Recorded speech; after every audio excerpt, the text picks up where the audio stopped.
Hello everyone, మాజీ ప్రధానమంత్రి ఇమ్రాన్ ఖాన్ గారు చనిపోయినట్టు కూడా ఒక వార్త అయితే సోషల్ మీడియాలో ఫుల్గా చక్కర్లు కొడుతుంది. ఇందులో వాస్తవాలు ఉన్నాయి అంటారా? సో నిజాలు తెలుసుకునే ప్రయత్నం చేద్దాం. ప్రస్తుతం మనతో జర్నలిస్ట్ జగదేవ్ ఉన్నారు, వెల్కమ్ చేద్దాం. Hello sir. Hello Zakir. Yes sir, ఇప్పుడు ఇమ్రాన్ ఖాన్ గారు అంటే చనిపోయారా లేకుంటే ఇది ఒక వార్త? అలానే 3 years నుంచి జైల్లోనే ఉంటున్నట్టు తెలుస్తోంది. సో ఏంటి సార్ డీటెయిల్స్?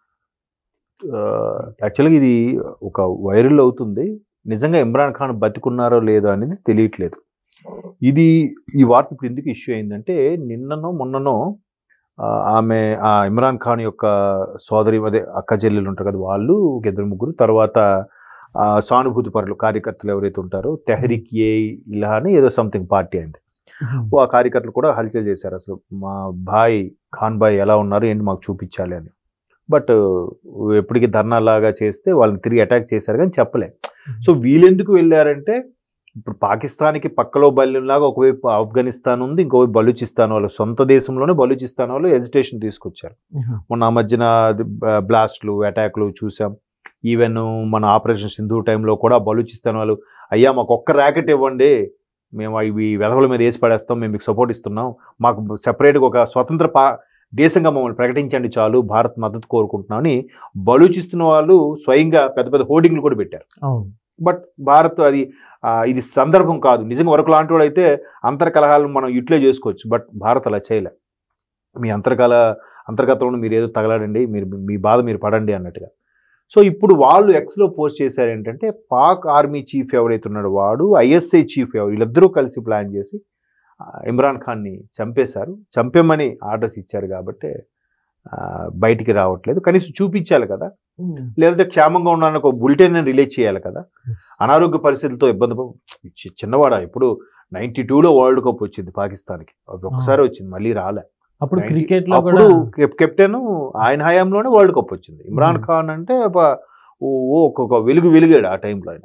సో ఆ ఇమేజ్ బేస్ చేసుకున్న తర్వాత ఆయన రాజకీయాల్లోకి వెళ్ళాడు, ప్రధానమంత్రి కూడా అయ్యాడు ఒకసారి. సో అటువంటి ఇమ్రాన్ ఖాన్ ఒక మాజీ ప్రధాని, ప్రస్తుతం ప్రధానిగా చేసిన వ్యక్తికి కూడా ఆ దేశంలో చూసారా 3 years జైల్లో ఉన్నారు. రక్షణ అంటే 3 years కాదు, 2022లోనో 23లో అనుకుంటా, 2 years ఎంతో అయింది.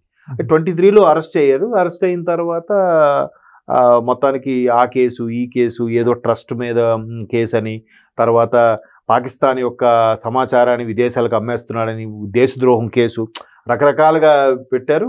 అది వాయిదాలు అయిన తర్వాత మొత్తానికి మొన్న 24 Januaryలో శిక్ష ఖరారైంది, 10 ఏళ్ళలో ఎంతో. ఈయన ప్రధానిగా ఉన్నప్పుడు భారతదేశంతో ఎలా ఉండేది సార్? మామూలుగా ఎవడైనా వాళ్ళు వెధవలేనండి.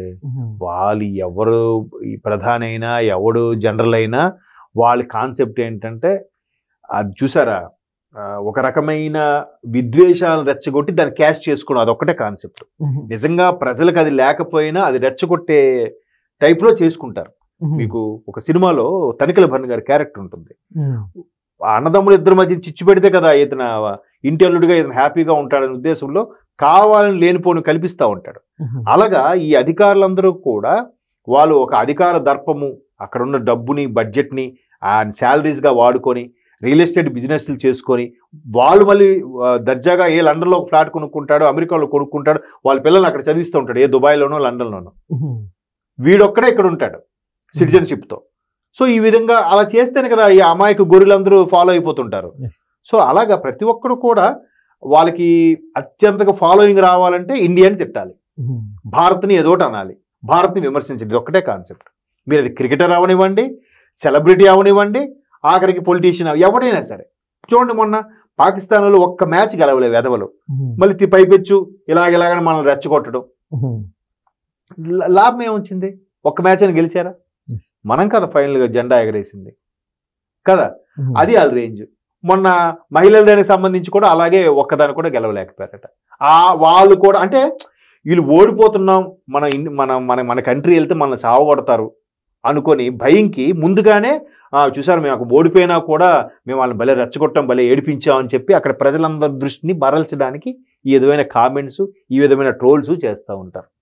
ఎవ్వడికి సత్తా లేదు, ఎవ్వడిలో కూడా టాలెంట్ లేదు.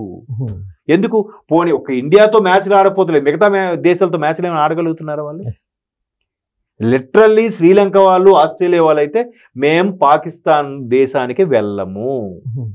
శ్రీలంక వాళ్ళు ఒకసారి మ్యాచ్లు బస్సుతో వెళ్తే టెర్రరిస్ట్ వాళ్ళ మీద కూడా అటాక్ చేశారు కదా, దాని డీటెయిల్ గా చూస్తే శ్రీలంకలో చంపాల్సిన అవసరం ఏమొచ్చింది వీళ్ళకి? అంటే అంత దుర్మార్గులు వీళ్ళు. సో అలాగా నిజంగా డ్రైవర్ చాకచక్యంగా తప్పించుకొని బస్సుని ఫాస్ట్ గా డ్రైవ్ చేయించి వచ్చాడు కాబట్టి వీళ్ళు బతికారు. అదే గౌరవం మీరు ఇచ్చేది. మొన్న ఇండియా కూడా ఏం చెప్పింది, మేము పాకిస్తాన్తో అక్కడ మ్యాచ్లు ఉంటే మేము ఆడం. చచ్చినాడు ఏం చేశారు, మన కోసం సెపరేట్గా దుబాయ్లో మ్యాచ్లు పెట్టారు. ఇండియా లేకపోతే ఎవడు మ్యాచ్లు కూడా చూడ్డు, ఐసీసీకి కూడా ఇన్కమ్ రాదు. సో మళ్ళీ పెద్ద పోటీగాల్లాగా ఇలాగనే యాక్షన్ చేయడం అని చేశారు. అంటే ఎక్కడ ఓడిపోయి అమ్మో మనం ఇండియా మన పాకిస్తాన్ వెళ్తే పాకిస్తాన్ వాళ్ళందరూ మనల్ని ఏకేకి పారేస్తారు, పాకిస్తాన్ ప్రజలందరూ మనల్ని ట్రోల్ చేస్తారని భయంకి విమర్శలు చేస్తుంటారు. అది ఇమ్రాన్ ఖాన్ ప్రధానిగా ఉన్నా, పర్వేజ్ ముషర్రాఫ్ గారు ఉన్నా, ఇప్పుడున్న ఆడెవడు నమీమ్ ఆడున్నా, ఎవడైనా ఒకటే.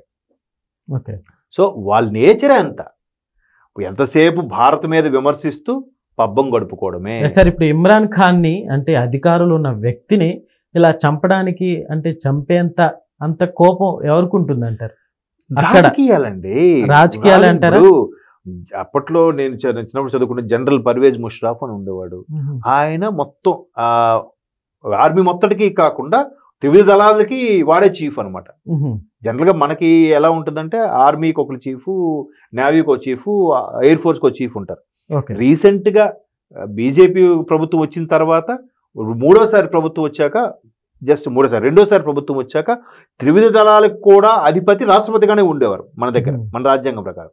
బట్ ఆ త్రివిధ దళాల మీదకి ఒక అధికారిని పెట్టడం జరిగింది జస్ట్ పర్యవేక్షణ కోసం. సో ఆయన లాస్ట్ టైం ఆయన పేరు కూడా మర్చిపోయాను, బెంగళూరు దగ్గర హెలికాప్టర్ ద్వారా మరణించారు. బెంగళూరు నుంచి కోయంబత్తూరు సంథింగ్ మధురై వెళ్తున్నప్పుడు హెలికాప్టర్లు మరణించారు. సో వాళ్ళకి అలా ఉండదు, అక్కడ ఎవరైతే జనరల్గా ఉంటాడో వాడే నేవల్కి, ఆర్మీకి, మిలిటరీకి కూడా చీఫ్గా ఉంటాడు. వాడేం చేశాడు, వాడిని ఎక్కడ జనరల్ పదవి నుంచి తప్పిస్తారని చెప్పి మిలిటరీని అంతా ఉపయోగించి అప్పుడు ఉండే బుట్టో ఫాదర్ ఎవరో ఉంటారు, బెంజర్ బుట్టో సంథింగ్, ఆవిడ్ని కూడా అరెస్ట్ చేయించాడు. ఆవిడ గదిలోంచి పదవిని దించేశాడు, మొత్తం సైనిక అధికారం పెట్టేశాడు, వీడే మొత్తం చీఫ్లా మారిపోయాడు. ఇట్లా అంటే వాళ్ళు ఏంటంటే ఫీలింగ్స్ అట్లాంటివే ఉండవు వాళ్ళకి. అందుకే వాళ్ళు బతుకు అన్ని ప్రపంచ దేశాలు ముందుకెళ్తుంటే వాళ్ళు ఎందుకు దిగజారిపోతున్నారు? గుప్పెడు ఎవడో కవి చాలా అద్భుతంగా రాశాడు ఆయన, గుప్పెడు గోధుమ పిండి కోసం కటకటలాడుతున్నారు ఇప్పటికీ. ఎందుకు వీళ్ళు వెధవ పౌరుషాలు, తొడగొట్టడాలు, మీసం మేలేయడాలు? నీకు 3 పూట్ల కడుపు నిండా తిండి ఉంటే అప్పుడు నువ్వు కయ్యాన్ని కాలు దువ్వు, తొడగొట్టు, మీసం మేలేయి. రోజుకు ఒక పూట తినడమే గగనమైపోతున్న నీ దేశంలో నీ దేశ ప్రజలకి ఈ పౌరుషాలు ఎందుకు, ఓవర్ యాక్షన్లు ఎందుకు? చూడండి, ప్రధానిగా చేసిన వ్యక్తి మీద లేనిపోయిన ఆరోపణలు వేసేసి ఒక ఆర్మీ చీఫ్, ఒక ఐఎస్ఐ చీఫ్ కలిసి కుట్ర పన్ని లోపల వేసేసి ఉంటారని ఒక అనుమానం. ఇది ఎందుకు అనుమానం అంటే బలూచిస్తాన్ యొక్క ఇంటెలిజెన్స్ ఏదైతే ఉందో దాన్ని ఎక్స్లో పోస్ట్ చేసిందంట.